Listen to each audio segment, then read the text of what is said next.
Hello and welcome to my time lapse of the speed run I did with Mad Zuri, Saladin 1980 and Phoenix the other day.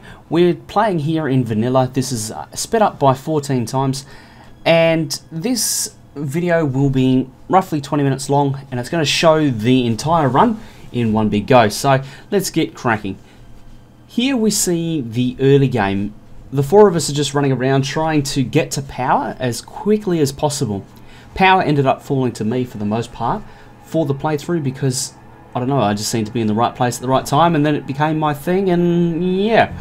So I'm just working on some steam engines, getting them all sorted, getting them figured out as the different boys start to figure out their builds of their own. Mad Zuri was taking care of our science center, so he transitions up there eventually to get that underway. And Saladin 1980 was actually working on the furnace for a lot of the playthrough. And see Phoenix helped me out there, give me a bit of a hand. So once all this is plumbed in, we have 5 megawatts of power running. And that will keep our miners and our furnaces going. You see that rock just have 1 HP. So painful. Anyway, the early game kind of went a little bit slowly, I must say.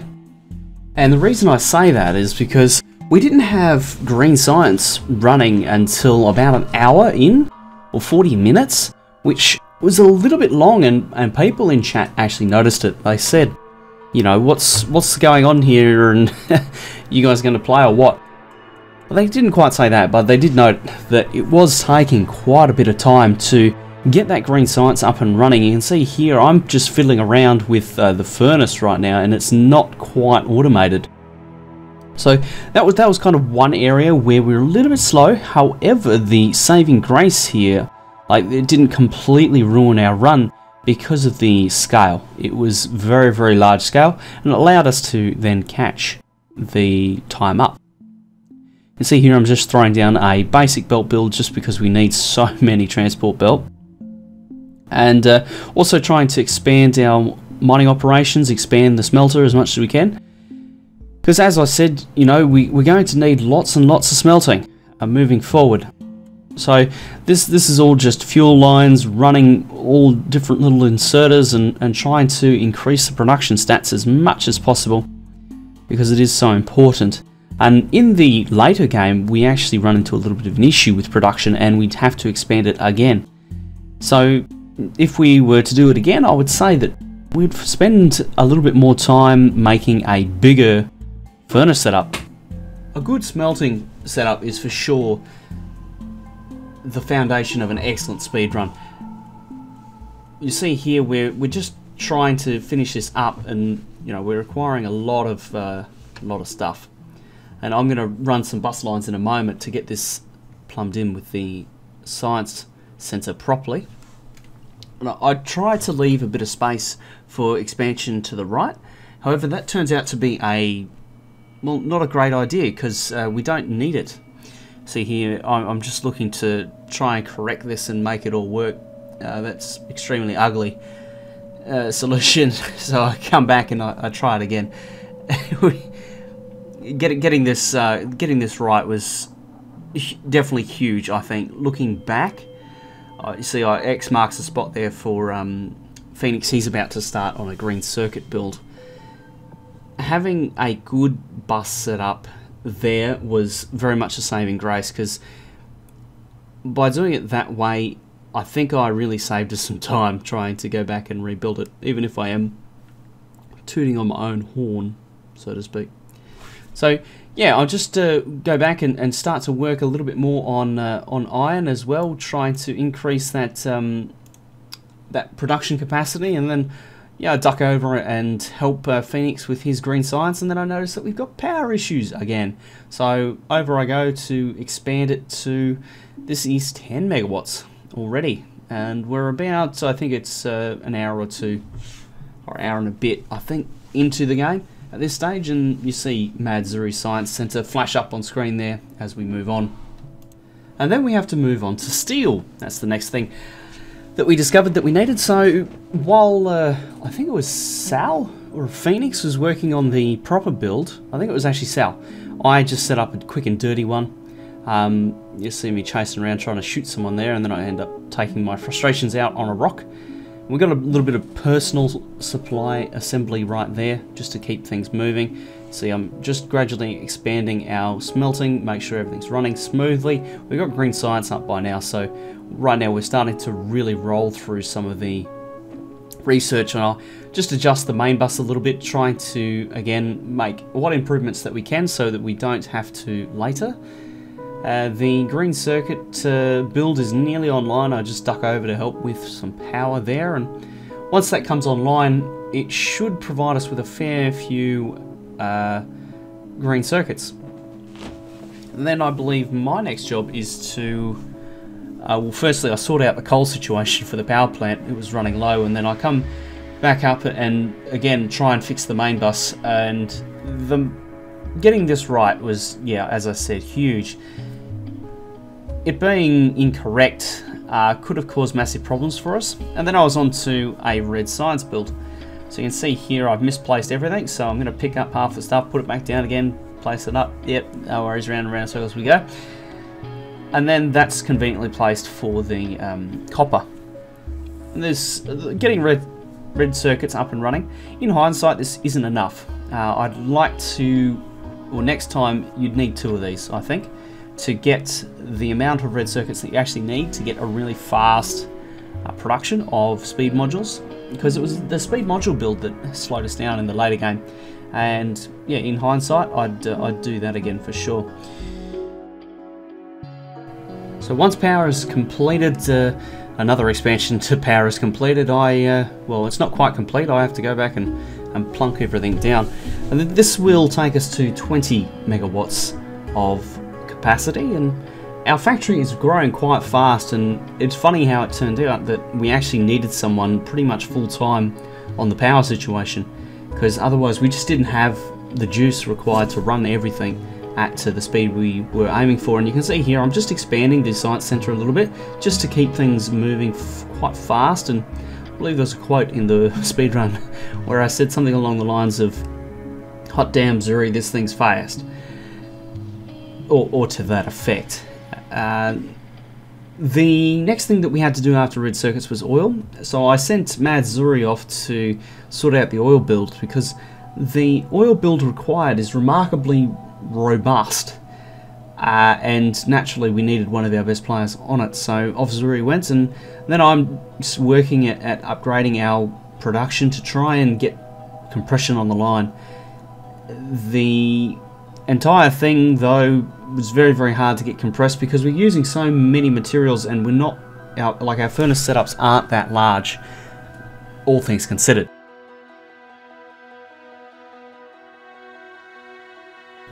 So here I'm just flitting around a little bit before figuring out what we need to research next. I extend out the bus lines a little bit so that we don't build over the top of them. That's one thing about the main bus system, is that you can build over the top of yourself quite easily.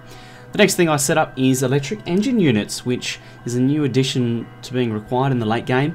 The really tricky thing about this is the fact that you need lube. So be prepared, you're going to need lubricant.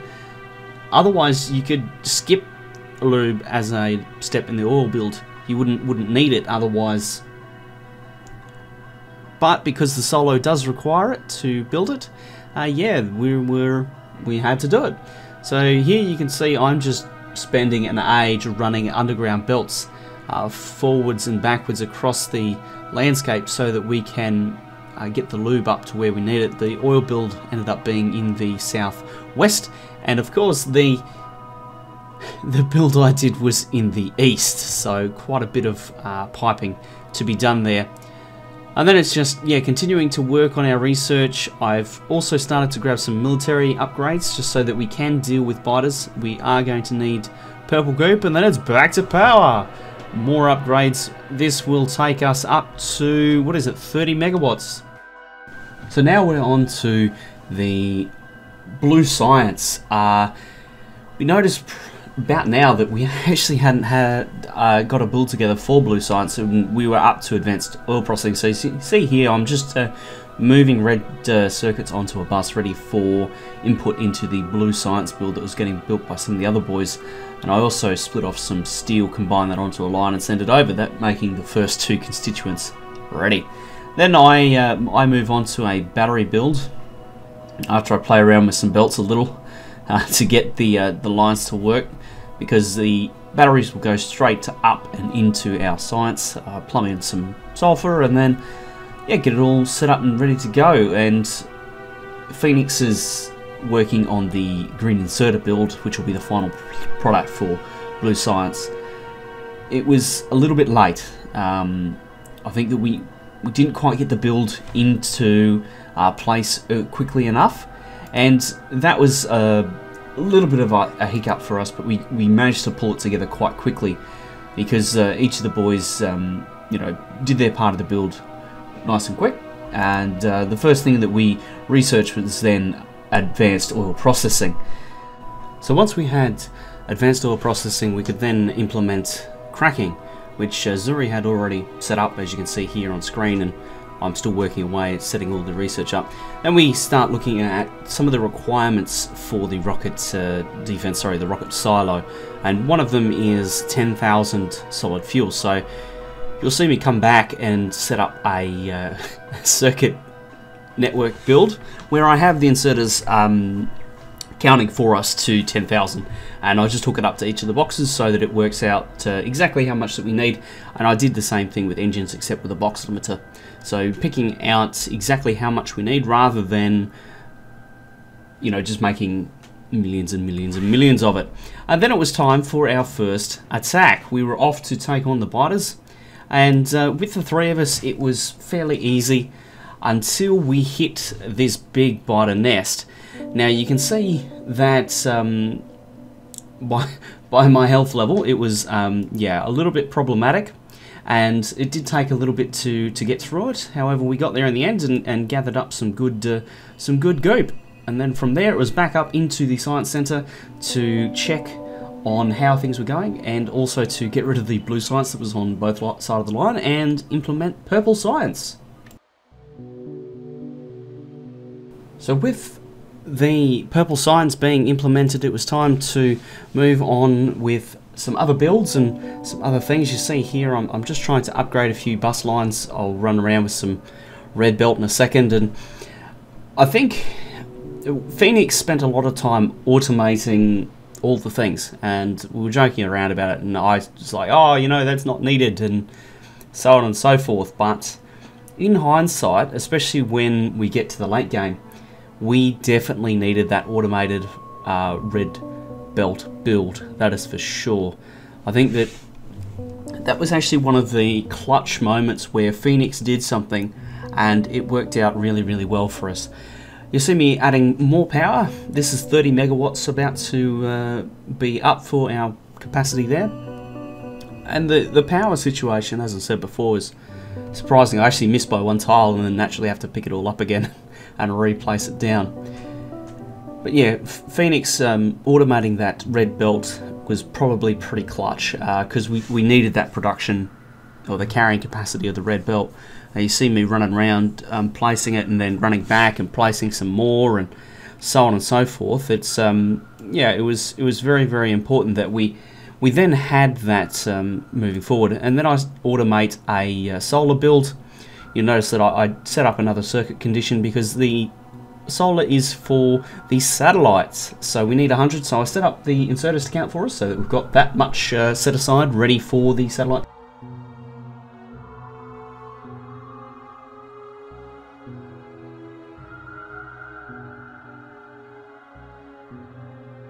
So now it's time to move on, and I'm going to hit up a speed module build right now, actually. And I mentioned earlier that the speed modules were something that held us up, and that's because I had them pretty severely limited. And if I had my time again, I think that I would just either unlimit that box or have them building, or have a bigger build rather, and have say 8 or even 12 speed module assemblers. Here we're just talking about the belts. Zuri is going to fix that and get us better throughput where things are choked up a little bit around the furnaces, and we need a little bit better throughput to supply both steel and also some of our science endeavors. I'm upgrading a lot of the belts as well, just trying to work on that throughput as much as we can. You see I'm putting in red belt everywhere here, as kind of became the story later in the playthrough. We needed more and more carrying capacity, and see Zuri added in another belt there, and yeah, continue to play around with our throughput to try and increase it and get it to be more effective. So we're on the final run in now. We're nearly at the rocket silo research. I'm putting in a accumulator here just for the, not the silo, but the satellite. And then I'm working at actually expanding the bus out to 4 lanes for iron, because we need extra throughput there, so we need to break that up and then upgrade a few steel furnaces before actually deconstructing that build and trying to fix it. I didn't actually fix it. Zuri pointed out that my ratio was wrong there. You only need 1 furnace to make that work, but anyway. Then I noticed that purple science isn't really going as fast as it should, so I expand that out a little bit to try and get it to be working at a really nice speed. So once that's done, we're back trying to improve things as much as we can. We're on up to rocket shooting speed 5 here, and there's still quite a little way to go, so I decided to upgrade the science again. And it's about now that I realise how bulletproof this setup is, because I just keep adding labs to it, and it just keeps eating the requirement basically. So we start to throw in a couple of the endgame builds. You see off to the right, Zuri is there working on the rocket silo products. So once we upgrade a few more machines, it's then off to try and kill some more biters. It's Phoenix and myself that go off for the foray. We notice that we're a little bit low on purple goop, so off we go. We've got the grenades out, and well, it's not only was it dangerous for the biters, it was dangerous for each other as well. So I'm pretty sure we threw a few at each other. Anyway, we run into a pretty big and heavy base, so we decide to skip those and just run with what we've got. We dump them back into the science center and get purple science back on the way, because we are so close to being there. It's not funny. The rocket silo research is half done. It's 2,500 science packs though, so quite a hefty requirement. Right here, all I'm doing is gathering up all the requirements to actually build the rocket silo, and I'm putting in those little boxes there. So I'm just setting aside the resources, so we've got them when we need them, we can use them, and yeah, basically we're good to roll. Now it's a matter of just running around checking the factory. We're so close to being done, it's not funny. And Zuri is working away on the endgame build, so I kind of help him out, just check the factory over, make sure everything's flowing smoothly, which it is. And this is kind of the calm before the storm. After this, we realise the kind of magnitude of what we have to do, and I honestly didn't realise how much a single rocket launch took. I didn't think it would be the amount of resources that it was, because it wasn't just one time, it was kind of, you needed to get it to 100%, which I didn't expect. So the requirements to do it once isn't that bad.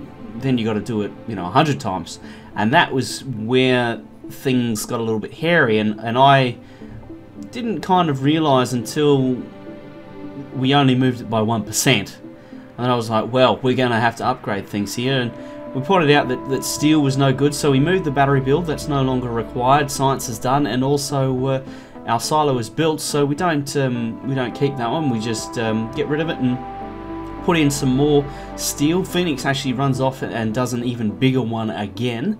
Red circuits are struggling right now. Yeah, they are still struggling there.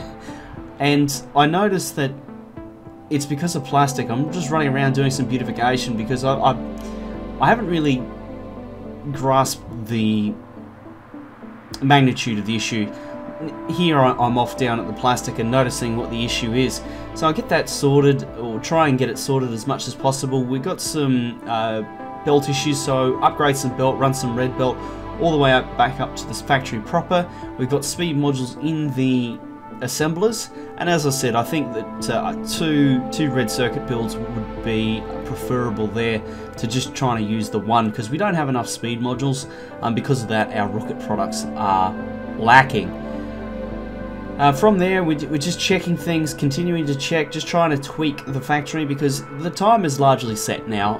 It's up to our factory to build the products, and we've just got to hang on, basically. We add in some more coal, just make sure that that's getting down to the plastic, because we've got plenty of petroleum. The production capacity of the plastic, though, is kind of what's holding us back there. The rocket defense is going along nicely. It's 50% or something, and it's about here that it's around about 4 hours and 40 minutes, I believe. And we're feeling pretty good about the time, because we know that we're probably going to get this under the 5-hour mark. It's just a question of how far under, and the further under we can get it, the better. And here I'm just sorting out the solid fuel for the rocket fuel assemblers. They ended up getting a little bit unbalanced there, being mostly in one box rather than another. So I sorted all that out just to keep it running nice and smoothly, keep the factory rolling, because we're so close to being done. And Phoenix is building some random stuff, and there's 99%. We're waiting. Nearly. Very close. And there it is. So the rocket pops out of the silo. I prepare the satellite. This is back in normal time now, in case you're wondering. It was a flat out run and a lot of fun, so I'd like to thank my compatriots, Sal, Mad and Phoenix. They were good fun to play with, and I think we've set a good bar, a good starting run, and by virtue of being the first one, I think we can call it the world record. So until someone comes up with a better time, we're the world record holders. Right now, Sal's got the game paused so that we can see the exact time that we finish it, and then the autosave kicks off, I reckon, pretty soon after. Here the rocket is being brought into position and it's been launched. So shortly we get the official confirmation of the game finish. See here, I'm just saving before that comes up, because then I have a save, you know, pretty much on the nose.